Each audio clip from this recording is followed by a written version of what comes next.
Dear students, in last video, we have discussed about BPT theorem. BPT means basic proportionality theorem. Basic proportionality theorem क्या थी? If a line in a triangle is parallel to a side and intersect other two sides, then क्या ये equal ratio में divide कर रही है?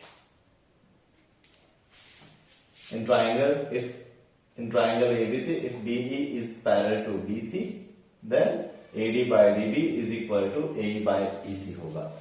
Parallel line equal ratio में divide करती है, ये बीपीटी थ्योरम है. लाइन पैरेलल देन वो इक्वल रेशियो में डिवाइड करेगी. अब ये उसका कन्वर्स है, बिल्कुल उसका कन्वर्स है. क्या? If a line divides any two sides of the triangle in the same ratio, ये लाइन है एल, ये टू साइड्स को सेम रेशियो में डिवाइड कर रही है. रेशियो इक्वल है, mean AD by DB is equal to A by EC.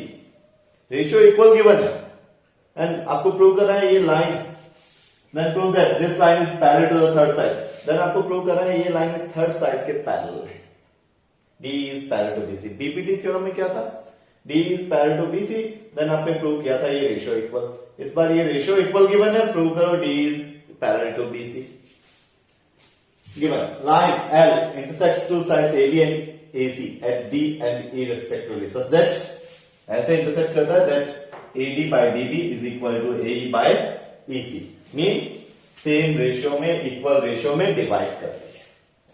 Prove कर रहे हैं this line L mean DE is parallel to BC. DE is parallel to BC. Clear? Now third step proof. You have to prove that D is parallel to BC. Assume line D is not parallel to BC. हमें D को BC के parallel prove करना है. हम assume कर लेते हैं क्या? That line DE is not parallel to line BC. Assume कर लेते हैं D जो है BC के पैरेलल है. Then फिर कोई तो लाइन होगी जो डी से पास हो और बीसी के पैरेलल. ठीक है, लेट अनदर लाइन कौन से वाली? DF is parallel to BC. Students, आप इस थ्योरम को बुक से नहीं देखें, बुक में कुछ मिसप्रिंटिंग्स है. Let another line DF is parallel to BC. Show तो नहीं हो रहा, बट हम एज्यूम कर लेते हैं, मान लिया कि ऐसा है. डी बीसी के पैरेलल एज्यूम कर लिया, मान लिया है ही नहीं.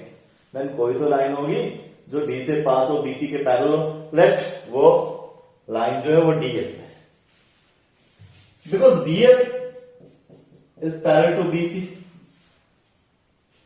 देन इफ डीएफ बीसी के पैरेलल है, देन बीपीटी थ्योरम अप्लाई करो. क्या होगा? पैरेलल लाइन इक्वल रेशियो में डिवाइड कर दी है. AD by DB is equal to क्या होगा? AF by FC. Then AD by DB is equal to AF by FC होगा, है ना? By BPT theorem, basic proportionality theorem. Clear? BPT theorem क्या है? पैरेलल साइड इक्वल रेशियो में divide कर दिए, यही तो BPT theorem है ना?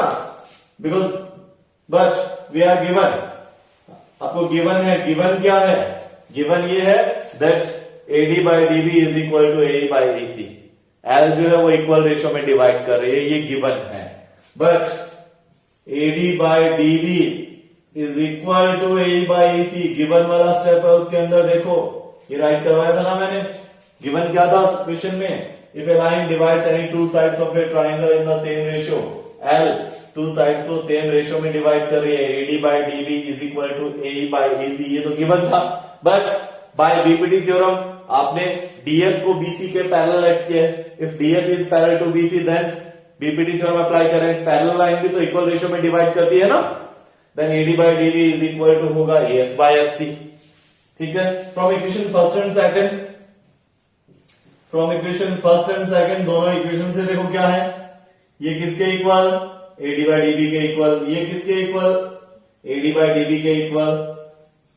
AF by FC is equal to AE by EC. ये इक्वल हो गया, है ना? From equation first and second तो ये इक्वल हो गया. Because AD by DB is equal to F by F C, DF is parallel to BC, इससे हुआ AD by DB is equal to A by A C, ये given है because F by F सी ये भी AD by DB के इक्वल, A by A C ये भी एडी बाई डीबी के इक्वल, सो बोथ आर इक्वल। ना अब देखो ये कट कैसे करें, एफ और एफ सी को अगर ऐड करें उसमें देखो क्या बनेगा, एफ प्लस एफ सी ए सी बनेगा, ए और ईसी को ऐड करें ए प्लस ईसी ये भी क्या बनेगा, एसी बनेगा। मीन न्यूमरेटर एंड डिनोमिनेटर को अगर ऐड करें ना, प्लस कर दे तो क्या हो जाएगा, ये हो जाएगा एसी कंप्लीट। कंप्लीट क्या बन जाएगा आपका, एसी बन जाएगा, कंप्लीट एसी बन जाएगा। अब ये कैसे पॉसिबल है, न्यूमरेटर और डिनोमिनेटर ऐड करें। जब भी किसी फ्रैक्शन के न्यूमरेटर और डिनोमिनेटर ऐड करना हो तो +1 कर दो, ठीक है, बोथ साइड +1 कर दें। उसका बेनिफिट क्या होता है देखो, F by F C +1, left side में +1 एंड राइट साइड में भी फिर 1 प्लस में करना पड़ा। उससे क्या होगा, उससे देखो ये होगा, एलसीएम क्या होगा, एफ सी है ना, एफ प्लस एफ सी। इस फ्रैक्शन को ऐड करें, F plus F C, F plus F C, EC LCM क्या हो जाएगा, ए प्लस ईसी। ये फ्रैक्शन ऐड करें ना तो न्यूमरेटर में न्यूमरेटर एंड डिनोमिनेटर ऐड हो गए, एफ प्लस एफ सी क्या बन जाएगा, एसी बाय एफ सी, ए प्लस ईसी क्या हो जाएगा, एसी बाय ईसी, है ना। तो पॉइंट नोटेड, जब भी कोई फ्रैक्शन गिवन उसके न्यूमरेटर एंड डिनोमिनेटर ऐड करने तो +1 कर दो, प्लस में क्या कर दो 1, उससे डिनोमिनेटर तो सेम रह जाएगा और न्यूमरेटर, ठीक है, में न्यूमरेटर प्लस डिनोमिनेटर हो जाएगा, +1 एलसीएम लोगे तो ये इधर ऐड हो जाता है ना, क्लियर। एलसीएम लेके ऐड करते हैं, एलसीएम वाला मेथड ही अप्लाई किया मैंने। Now AC AC cancel out both side, numerator numerator बिल्कुल सेम है, कैंसिल हो गए, कैंसिल हो गए। नाउ क्या बचा आपके पास, 1 by F C is equal to 1 by EC, 1 by F C is equal to 1 by EC.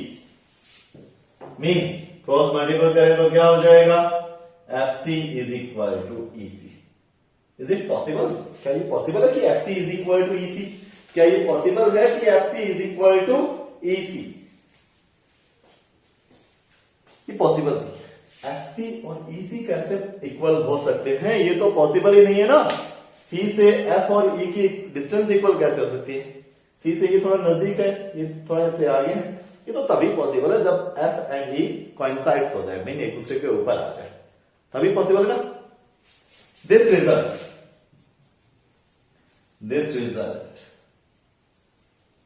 Can be obtained, ये ध्यान से देखना, ये स्टेटमेंट जो मैं राइट कर रहा हूं, can be obtained only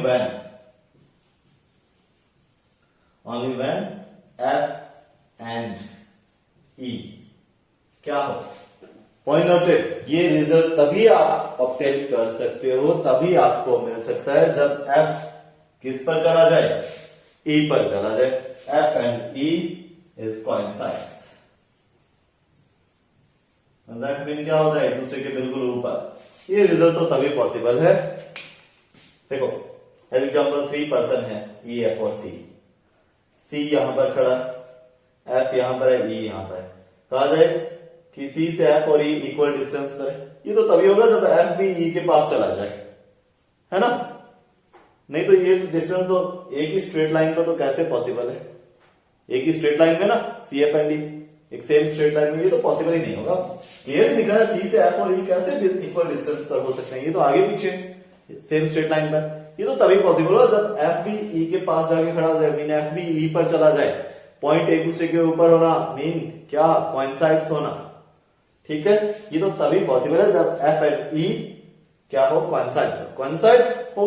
it mean आपने क्या लिया, हमने तो डीई के अलावा कुछ, ठीक है, इसको पैरेलल ना लेके अदर साइड पैरेलल ली, ऊपर नीचे कहीं भी ले सकते हैं, बट फाइनली क्या, एफ को किस पर जाना पड़ा, ई पर, इसने कहा ये तो पॉसिबल तो तभी होगा। This result can be obtain, ये रिजल्ट तभी ऑब्टेन हो सकता है, ठीक है। This result will be possible, ये रिजल्ट तभी पॉसिबल हो सकता है जब एफ किस पर चला जाए, ई पर, मीन ऐसी अदर लाइन हो ही नहीं सकती। आपने जो एज्यूम किया था ना कि D is not parallel to B C, ऐसा पॉसिबल ही नहीं हो सकता, ठीक है। Another line DF is parallel to BC, ऐसी अनदर लाइन हमने ली साइड में, बट आखिर उस अनदर लाइन को कहां पर आना पड़ा, DE, इसी के ऊपर आना पड़ा ना। F को किस पर आना पड़ा, E पर ही आना पड़ा। F को किस पर आना पड़ा, E पर ही आना पड़ा। Hence, तब क्या होगा, DE ही किसके पैरेलल होगी, DE is parallel to BC।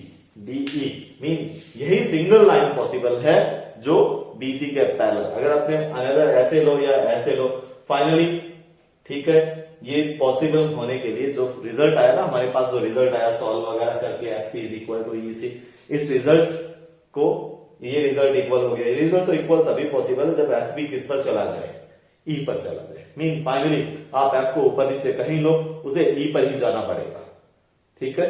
नहीं तो ये result FC is equal to EC possible नहीं होगा। मीन ऐसी कोई अनदर लाइन नहीं हो सकती, वही लाइन इस BC के पैरेलल होगी जो इक्वल रेशियो में डिवाइड करती है। इक्वल रेशियो में कौन सी डिवाइड करती है, DE। गिवन था क्वेश्चन में, if A line divides any two sides of A triangle in the same ratio, ठीक है, ट्रायंगल की टू साइड्स को कोई लाइन सेम रेशियो में डिवाइड करिए, वो कौन सी थी, DE, ठीक है। और वही लाइन जो टू साइड्स को इक्वल रेशियो में डिवाइड करती है, वही थर्ड के पैरेलल होती है। अनदर कोई भी लाइन उसके पैरेलल नहीं होती, बिकॉज हमने अनदर लाइन लेके देखी, बट फाइनली उसको DE पर ही आना पड़ा।